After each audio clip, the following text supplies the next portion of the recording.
അമ്പൂരി വനമേഖലയിൽ പുറം ലോകത്തേക്കുള്ള വഴികാട്ടിയായി പ്രവർത്തിക്കുന്ന ഏകാധ്യാപക വിദ്യാലയം തേടിയായിരുന്നു യാത്ര. തുടിച്ചൊല്ലുകളുടെ താളവും പച്ചമണ്ണിന്റെ മണവും ഗോത്ര സംസ്കൃതിയുടെ സമ്പന്നതയും നിറഞ്ഞ കാടിന്റെ മക്കളുടെ ജീവിതത്തിലേക്ക് ആധുനികതയുടെ വെളിച്ചം വിതറുന്ന വഴിവിളക്കായി ഈ ഏകാധ്യാപക വിദ്യാലയം നിലകൊള്ളുന്നു.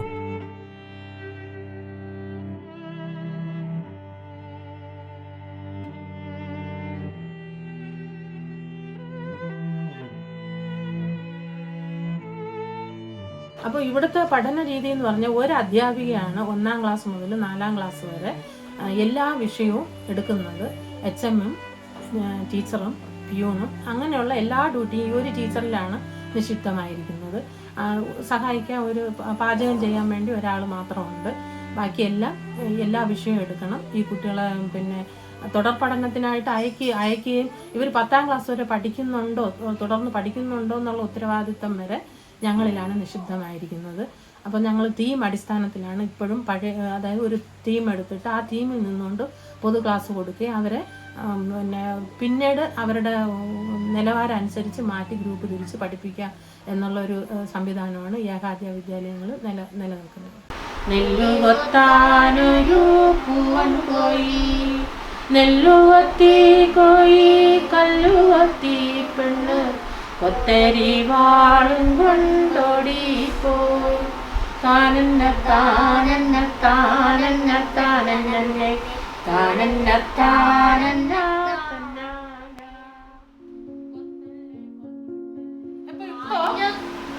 ഇപ്പൊ 8ന്റെ സ്ഥാനമില്ല, എത്ര? ഒറ്റയാണ്. ശ്രേയക്ക് ഇതില്ല, ഇത്രയും പഠിച്ചാൽ മതി ശ്രേയക്ക്. കേട്ടാ? എന്തായാലും അത് നമുക്ക് പിന്നീട് നോക്കാം. ഇപ്പം നമ്മൾ ആദ്യം 12 എഴുതി, പിന്നെ നമ്മൾ എത്ര എഴുതി? 126 എഴുതി. അടുത്ത് 1000. പാർശ്വവൽക്കരിക്കപ്പെട്ട സമൂഹത്തിലേക്ക് അറിവിന്റെ പുതുവെളിച്ചവുമായി വരുന്ന ജീവിതങ്ങളുടെയും കൂടിയാണ് ഈ കഥ. യാത്ര ഞാൻ രാവിലെ വീട്ടിൽ നിന്ന് ഒരു 7-7:15 ആകുമ്പോൾ ഇറങ്ങും.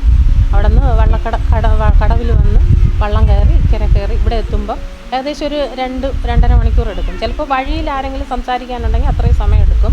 ദൂരത്തിനെ കുറിച്ച് അറിയില്ല. ഞാൻ 2 മണിക്കൂറാണ്, ഇങ്ങോട്ട് 2 മണിക്കൂർ, അങ്ങോട്ട് 2 മണിക്കൂറാണ് എൻ്റെ സമയം. അപ്പോൾ കുറച്ചൊരു കയറ്റമുണ്ട്, ആ കയറ്റമൊക്കെ കയറി വരണം. ഇപ്പോൾ ഒരു കുറച്ച് വർഷം കൊണ്ട് വേറൊരു പാലമുണ്ട്, ആ പാലം വഴി ഓട്ടോയും ബൈക്കും ഒക്കെ വരുന്നുണ്ട്. എങ്കിലും ഞാൻ ആ പഴയ രീതിയിൽ തന്നെയാണ് വന്നുകൊണ്ടിരിക്കുന്നത്. മഴയൊക്കെ വരുമ്പം കുറച്ച് ബുദ്ധിമുട്ടൊക്കെയാണ്. അങ്ങോട്ട് പോകുമ്പോൾ ഇറക്കമൊക്കെ ഇറങ്ങുമ്പോൾ വീഴാറൊക്കെ ഉണ്ട്. അതങ്ങനെ അതൊരു സൈഡിൽ കൂടെ അങ്ങ് പോകും. യാത്രയുടെ ബുദ്ധിമുട്ട് ഇതാണ്.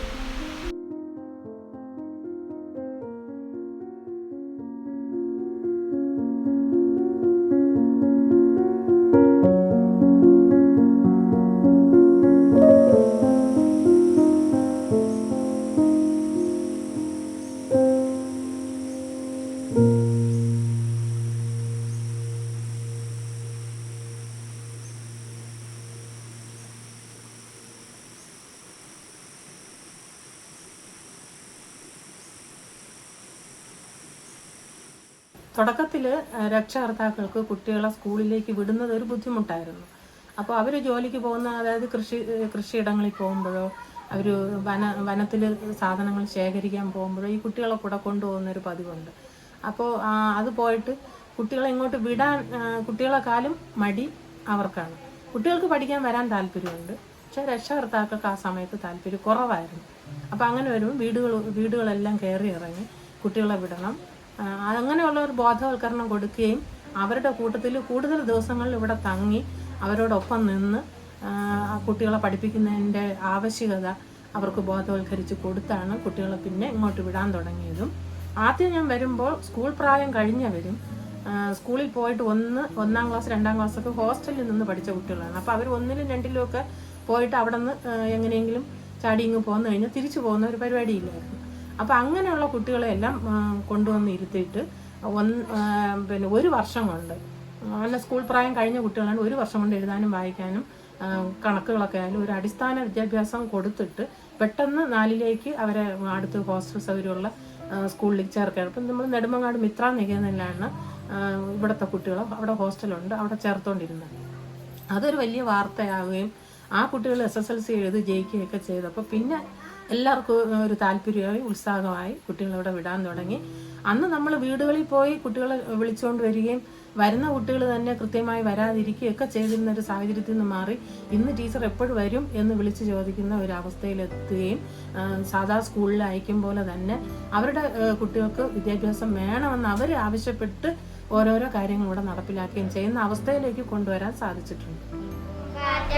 മഞ്ഞ നിറത്തിൻ പൂങ്കൊടിയായി മുഖം മിനുക്കി പൂമ്പാറ്റ, കുഞ്ഞിപ്പൂവിൻ കവിളത്ത് മുത്തം നൽകി പൂമ്പാറ്റ. മഞ്ഞ നിറത്തിൻ പൂങ്കൊടിയായി മുഖം മിനുക്കി പൂമ്പാറ്റ, പൂന്തേനുണ്ടൊരു പൂമ്പാറ്റ കുഞ്ഞിച്ചിറകു വിരിച്ചല്ലോ. വനമേഖലകളിലും തീരദേശങ്ങളിലും പ്രവർത്തിക്കുന്ന ഇത്തരം വിദ്യാലയങ്ങൾ പലപ്പോഴും പ്രാഥമിക വിദ്യാഭ്യാസത്തിനുള്ള ഏക ആശ്രയങ്ങളായിട്ടാണ് പ്രവർത്തിക്കുന്നത്. ആധുനികതയിലേക്കുള്ള കാൽവെപ്പായി ഈ കൊച്ചു സ്ഥാപനങ്ങളെ കണക്കാക്കാം. ഈ ലക്ഷ്യം നിറവേറ്റാൻ സേവന മനോഭാവത്തോടെ പ്രവർത്തിക്കുന്ന ജീവിതങ്ങളെയും ഇവിടെ കാണാം. സ്വന്തം കഷ്ടതകൾക്കും അവശതകൾക്കും മുകളിൽ അവർ അറിവിൻ്റെ ഒഴുക്ക് എന്ന ലക്ഷ്യത്തെ പ്രതിഷ്ഠിച്ചിരിക്കുന്നു.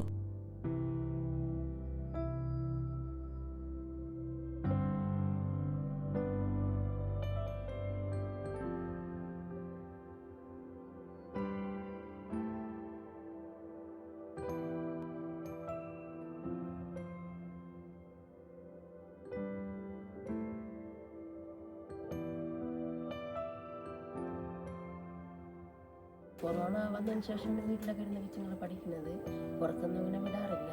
പിന്നെ TV ഉണ്ട്, TV കണ്ട് ക്ലാസ് പഠിക്കും. ടീച്ചർ പിന്നെ ഒന്നരടം വെച്ച് വരെയും ഇങ്ങനെയൊക്കെയുള്ള കാര്യങ്ങളാണ് ഇപ്പോൾ ചെയ്യുന്നത്. അല്ലാതെ പിന്നെ വേറെ ഒരു കൊച്ചു ഞങ്ങൾക്ക് ട്യൂഷൻ കൊടുക്കാൻ വരുന്നത്, അത് ഡ്രൈവിൽ നിന്നാണ് വിട്ടിരിക്കുന്നത്. പിന്നെ വേറെ നമ്മൾ കൊറോണ ഉണ്ട് അങ്ങനെ ദൂരോട്ടൊന്നും കൊച്ചുങ്ങളെയൊന്നും കൊണ്ടൊന്നും പോകില്ല. വായിക്കുമെന്ന് പറഞ്ഞിട്ടാണ് ഞങ്ങൾ കൊച്ചുങ്ങളെയൊന്നും കൊണ്ട് പോകാത്തത് ദൂരോട്ട്. അല്ലാതെ വേറെ നമുക്ക് എളുപ്പത്തിന് ഇപ്പോൾ ടീച്ചർ പറഞ്ഞുകൊണ്ട് ഞങ്ങൾക്ക് ഇത്തിരി എളുപ്പമുണ്ട്.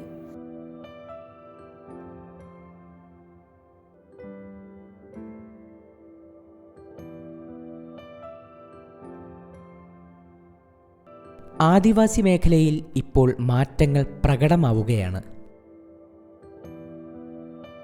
പ്രതീക്ഷകൾ വറ്റിയ മുഖത്ത് സന്തോഷത്തിൻ്റെ ചിരി പടരുകയാണ്. പ്രതീക്ഷയുടെയും ഉന്നമനത്തിൻ്റെയും നവമുകുളങ്ങൾ വിരിയുകയാണിവിടെ. ഒരു സാംസ്കാരിക തുടർച്ചയുടെ തന്നെ സമ്പന്നതയാണ് പ്രാഥമിക വിദ്യാഭ്യാസത്തിലൂടെ ഇവിടെ സാധ്യമാകുന്നത്.